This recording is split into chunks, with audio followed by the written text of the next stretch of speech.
मेरा नाम है मिर्ज़ा हसीब बेग और 77 मेरी उम्र है और तकरीबन 50 साल हो गए ये काम करते हुए। ये अनारकली के अंदर था पहले, ये बाहर काफ़ी देर बाद आया। पहले चंद एक लोग से काम करने वाले, अब तो बहुत ज़्यादा हो गए। मेरे पोते भी यही काम कर रहे हैं। अब आप यहाँ से अंदाज़ा लगाएंगे कितनी पीढ़ियाँ आ चुकी हैं।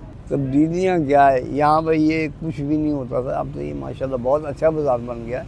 पहले कुछ नहीं था। हम पहले जो है ना, ये किताब जितनी भी बुक्स है ये सब नीचे लगती थी, ज़मीन पर लगाया करते थे। ये तो अब ये टेबलें शेबलें ये अब आ गई हैं, पहले नहीं थी। मैं गुज़िश्ता 35 साल से इसी अनारकली में, मैंने समझे कि अपनी जवानी का जो पहला हिस्सा है ना, जो टीन एज से मैं इस अनारकली बाज़ार में हूँ। ये जो बाज़ार है, यहाँ से बड़ी नादिर और नायाब किताबें जो है ना हमें मिलती हैं। हम यहाँ से ये किताबें ख़रीदते हैं और वहाँ पे जाके अपनी बुक शॉप पे इसको सेल करते हैं। पूरा हफ्ता किताबें इकट्ठी करते हैं कबाड़ खानों से और वहाँ से ये किताबें लेकर आते हैं। मैं 1980 से यहाँ पे आ रहा हूँ।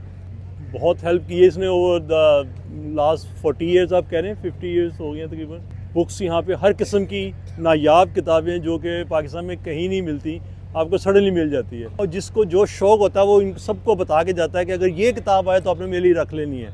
बुक्स का तो मुझे तकरीबन 7-8 साल से इंटरेस्ट रहा है बुक्स में। उसमें फ़िलासफ़ी भी आ जाती है, हिस्ट्री भी आ जाती है और साइंस भी आ जाती है। दोस्तों ने शेयर किया था कि यहाँ पे लाहौर में हर संडे बाज़ार एक लगती है, आप विज़िट किया करें। तो उनके साथ में आया था, तो इनका जो एस्थेटिक वगैरह है मुझे बहुत अच्छा लगा। यहाँ पे मैं बचपन से आ रही हूँ। जब मैं छोटी सी थी हम यहाँ पे आके किताबें देखा करते थे। शुरुआत ऐसे हुई कि हम जो है बच्चों की किताबें लिया करते थे, लेकिन तब भी हम इस बाज़ार में आया करते थे, हर किताब देखा करते थे, बहुत खुश होते थे, एक्साइटेड होते थे। और फिर पूरा बाज़ार घूमने के बाद हम डिसाइड करते थे कि हमने कौन सी किताब लेनी है। जो मुसन्फ़ा वगैरह जिनको बच्चे नहीं जानते, तो मेरी कोशिश ये होती है कि बच्चों से उनसे रेलिवेंट बुक्स लेके जाई जा सकें। अपनी बेटियों के लिए मैं उनकी बहुत अच्छी बुक्स, उनकी राइटिंग के लिए और पढ़ने के लिए भी एक अच्छा स्टफ़ यहाँ पर मौजूद है।